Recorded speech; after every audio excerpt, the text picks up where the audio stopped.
Olá, esse é o curso de Bioestatística. O meu nome é Miriam Carvalho de Souza e a aula de hoje é sobre processamento de dados. Então, nós começamos definindo os objetivos do estudo, já conversamos sobre tipos de estudos, instrumentos e coleta de dados. Já temos uma base de dados desenvolvidas e hoje vamos relatar como é que se faz o processamento de dados. Ao fazer o processamento de uma base de dados, a gente deve se perguntar algumas coisinhas, como por exemplo, de onde vieram essas informações? Fui eu que coletei de prontuários, eu coletei por meio de entrevistas, ou eu extraí uma base de dados de um sistema de informações que já existe para alguma outra razão, né? Como elas foram coletadas, você está ciente das limitações desse banco de dados? Eu quero estudar os fatores prognósticos dos pacientes do câncer de pulmão, mas a base de dados que eu tenho só tem pacientes do estágio 2. É suficiente para você? Se for, prossiga. Se não, volte alguns passos e reveja as alternativas. Alguém já trabalhou com esse conjunto de dados? Frequentemente as pessoas preferem pegar uma base de dados que outro pesquisador já trabalhou para um outro objetivo para desenvolver o seu estudo. Pode ser de grande valia trabalhar com esse pesquisador anterior, conversar com ele para saber quais são as limitações, quem são os pacientes, quando for um estudo com pacientes incluídos naquele estudo, quais são as características, por que não incluiu outros. É sempre bom ter uma conversa, um contato direto com esses pesquisadores. Quais são os tipos de variáveis que estão presentes? A gente vai falar de tipos variáveis em breve. E qual o grau de conhecimento que você tem sobre o assunto referente ao banco de dados, para que você não mescle as variáveis, não faça combinações que não tenham coerência com o que está sendo estudado. É sempre importante conhecer o objeto do estudo. Enquanto estatística que eu sou, em geral eu trabalho com parceiros que entendem bem dos objetos estudados. E a gente, com um parceiro que entende do objeto e uma pessoa como eu, por exemplo, que entende de método, a gente consegue fazer boas parcerias para trabalhar junto. Nesse processo, a gente faz normalmente uma pré-análise dos dados, que também a gente chama de análise de consistência. Então, a gente procura saber quantos dados perdidos tem em cada variável. Então, a gente normalmente gosta de números mágicos, Imagina que o histórico familiar de câncer seja importante para mim, mas quando eu abri a base de dados, eu vi que em 80% dos pacientes eu não tenho essa informação registrada. Eu vou usar a informação dos 20%? Pensa bem, esses 20% representam quem?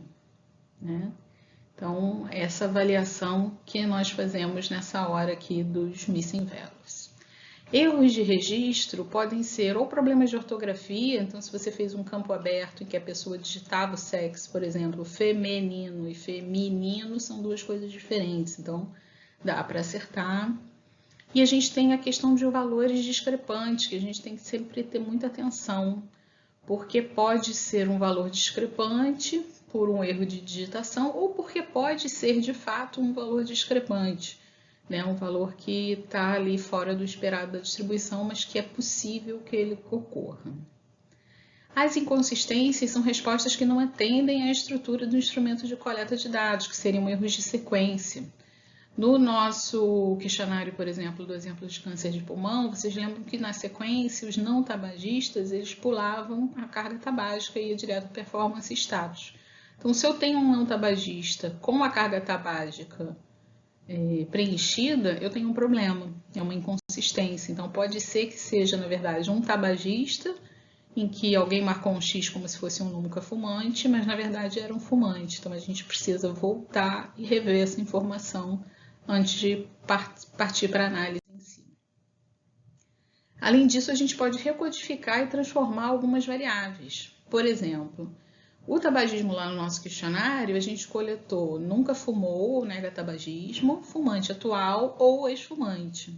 Eram 3 categorias. E eu posso, lá no meu plano tabular, eu já indiquei que eu vou usar ela só com 2 categorias. Então, isso é uma recodificação de variável. Além disso, eu posso pegar variáveis quantitativas e dividi-las, transformar em variáveis categóricas. Eu posso pegar a idade do paciente e transformar em faixa etária, ou a carga tabágica, e dividir em faixas, como eu fiz para apresentar lá na tabela. E também posso criar novas variáveis quantitativas por meio da aplicação de operações matemáticas. Por exemplo, o tempo entre o diagnóstico e o início do tratamento é uma nova variável que eu vou criar com base nas duas datas que eu tenho lá coletadas. Eu tenho a data do diagnóstico e a data do início do tratamento. A diferença entre elas vai corresponder a esse tempo, que na verdade é a minha variável de interesse. Então, para reproduzir a análise exploratória que vai ser realizada no exemplo de câncer de pulmão, eu vou pedir para vocês recorrerem ao material de apoio, que é o instrumento de coleta de dados, a base de dados do exemplo, que está lá nos materiais de apoio na nossa plataforma, e esse script de R, que está lá todos os comandos que eu precisei utilizar para que vocês possam reproduzir essa análise. E eu espero que vocês tenham assistido às aulas do professor Oswaldo do curso de R online que eu disponibilizei para vocês também. Então, eu vou apresentar aqui algumas telas desse script que eu disponibilizei para vocês. Eu precisei inicialmente instalar algumas bibliotecas. Então, a gente só faz isso uma vez, por isso que eu coloquei um tralha aqui na frente, que corresponde a um jogo da velha, uma hashtag, corresponde a um comentário. Então, eu fiz isso uma vez e deixei aqui meio que como uma memória, para vocês saberem quais foram os pacotes que eu instalei até o momento que eu tinha feito essa aula. A gente chama as bibliotecas necessárias, que nós vamos utilizar no processo de análise. E eu recomendo que você crie no HD do computador que você vai usar para fazer os exercícios, assistir a aula, que você crie um diretório chamado Bioestatística no C, para ficar bem simples de vocês acessarem. E lá vocês vão colocar os materiais de apoio que nós estamos disponibilizando. Então, eu usei esse comando aqui, read stata, o arquivo pulmão.dta é a base de dados. Eu uso esse comando que é o names, para ele me dizer quais são os nomes das variáveis que estão nessa base. Se vocês olharem, aqui não tem nenhuma variável criada, são todas as variáveis do instrumento de coleta de dados. Esse é o comando dim pulmão. Pulmão é o objeto onde eu coloquei a base de dados. Pulmão recebe a base que eu li. Então, esse objeto pulmão, ele tem 88 linhas e 28 colunas, ou seja, eu tenho 88 pacientes incluídos nessa base de dados. E aí eu peço pro R, assim, de cara, para fazer um summary das variáveis de toda a base, para eu dar aquela primeira olhada geral, uma coisa que normalmente eu faço. E aí eu constato algumas situações. Por exemplo, para o prontuário, como é uma variável que está lá só com números, ele acha que isso é uma variável numérica, em que ele pode calcular o mínimo, a média, a mediana e por aí vai. A data de nascimento é a mesma coisa. O sexo, que só podia ser 1 e 2, ele conseguiu calcular aqui, mínima, média. Então, assim, o programa ele vai fazer o que você mandar. Você precisa saber pedir para ele fazer o correto e é isso que eu vou mostrar para vocês ao longo das aulas. Aqui no tabagismo ele também fez dessa forma. Na carga tabágica, observa que ele indica aqui que tem 14 NAs. A pessoa que tinha menor carga tabágica era 0 maços ano e a maior tinha 999 maços ano, que é o que está registrado lá para ele. E ele não faz um discernimento. O discernimento quem vai fazer é você. Aqui é só uma primeira página da tabelinha que eu estou usando outro comando, o comando é FREC. No slide anterior eu usei o comando summary.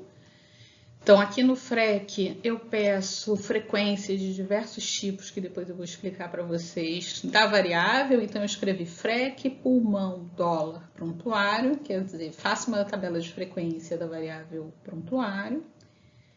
E aí, o que é importante? Lembra que o pulmão que o prontuário é a chave de ligação entre as bases? Então, eu só posso ter o número do prontuário, ele só pode aparecer um de cada aqui na minha base de dados. Então, tá certinho aqui, é só a primeira página para vocês verem, mas vocês vão reproduzir e vão ver que cada prontuário só se repete, só tem uma vez na. Seguindo, então, na sequência da nossa base de dados, a gente tem uma tabela de frequência do sexo, que tem essa distribuição que vocês estão vendo aqui. e tabagismo. Então, no tabagismo, a gente tem, por exemplo, que eu me recordo bem, 14 não fumantes, pessoas que nunca fumaram na vida.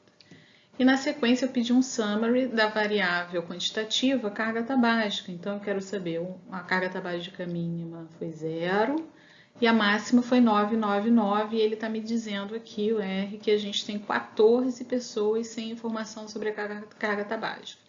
Essas 14 pessoas nada mais são do que os 14 não fumantes. Mas lembrem-se que no instrumento de coleta de dados, eu sinalizei que quando não fosse encontrada a carga tabágica daquele paciente, se preenchesse com 999. Então, também é uma ausência de informação, a gente só precisa codificar de maneira que o R entenda. Então, eu utilizo o comando que está aqui nessa linha, né? Uso novamente o if else, que eu já usei antes, vocês viram, para substituir quando a carga tabágica fosse igual a 999 pelo NA. Então, eu passo de 14 para 16 sem informação nessa variável carga tabágica quando eu faço normalmente um summary aqui, tá? E aí com isso as estatísticas descritivas mudam. Vocês observem, por exemplo, a média antes era 81,55 e agora é 56,06 maços ano.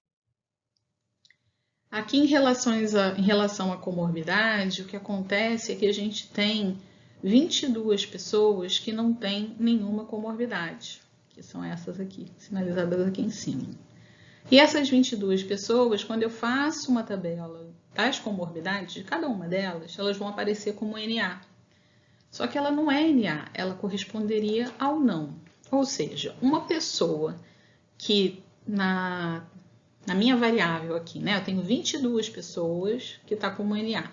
Então, é porque ela não tem nenhuma comorbidade. Então, na verdade, ela corresponde, tem DPoC? Sim ou não? Ela corresponde ao DPoC? Não. Então, eu transformo a variável aqui, mais uma etapa do processamento de dados e digo, se a variável nenhuma comorbidade for sim, então preencha com 2 na variável pulmão DPoC. É isso que ele faz. E aí a estatística muda. Né? Antes eu tinha 56% de pacientes com DPoC, agora eu caio para 42,05%. Em relação às outras comorbidades, o que acontece? Olha, a forma que a gente tem, né, de avaliar é avaliar. Eram poucas aqui nesse caso, né? A gente tem 13 pacientes que têm ou listaram outra comorbidade, tipo hipotireoidismo apareceu para 3 casos e dislipidemia para 3 casos. Isso não estava relacionado no meu instrumento de coleta de dados. Então, eu olho o que está escrito aqui e verifico se eu posso recodificar em relação ao que estava no instrumento de coleta de dados. Caso eu possa, eu faço a recodificação. Nesse caso aqui já estava limpinho. Então, a gente tem aneurismas, depressão, dislipidemia, glaucoma, hepatite C, hipotireoidismo, retocolite ulcerativa. São as enfermidades que apareceram.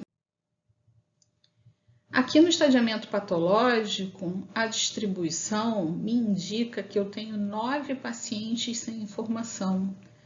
E assim, estadiamento é uma informação vital para esse tipo de estudo, né? Então, se ter estadiamento for um dos critérios de elegibilidade descrito lá no meu projeto de pesquisa, talvez eu tenha que retirar esses 9 pacientes aqui que eu não consegui recuperar o estadiamento deles de maneira alguma, tá? Em relação ao tipo histológico, após a cirurgia, né, o histológico patológico, a gente tem essa distribuição aqui.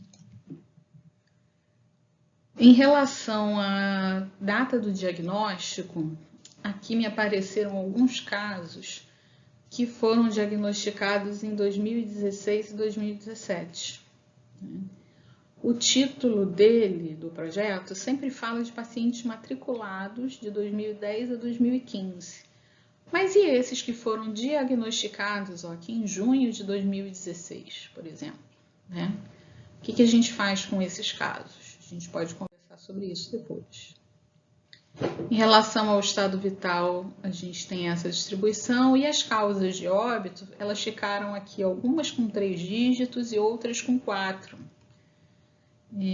A maior parte dos óbitos aconteceu por câncer de pulmão mesmo, a gente já pode ver isso aqui. Em relação ao CPF, como esse era um projeto pequeno, a mesma pessoa preencheu a ficha de coleta de dados, né? Então, essa é uma variável que não tem importância nesse exemplo que eu estou dando aqui para vocês, e aí eu vou usar esse recurso em que eu digo o pulmão, a variável CPF do objeto pulmão vai receber null, ou seja, ele vai ficar em branco. E aí, quando eu faço um names do objeto pulmão, vocês observem que a variável CPF, que estava aqui no final, perto de data da ficha de observação, ela sumiu. E a dimensão do meu objeto mudou, que eu tinha antes 88 observações e 28 variáveis, e agora eu tenho 27. Então, quando vocês quiserem tirar uma variável da sua base de dados no R, vocês podem usar esse recurso aqui, por exemplo. Então, essas são algumas informações que eu gostaria de passar para vocês sobre o processamento de dados. Eu espero que vocês reproduzam a análise e complementem, porque eu deixei alguns comentários no script em R, dizendo repita essa operação para outras situações. Então, façam isso e entendam os comandos, que na aula síncrona a gente vai poder tirar mais dúvidas sobre esse tema. Obrigada por hoje e até a próxima aula.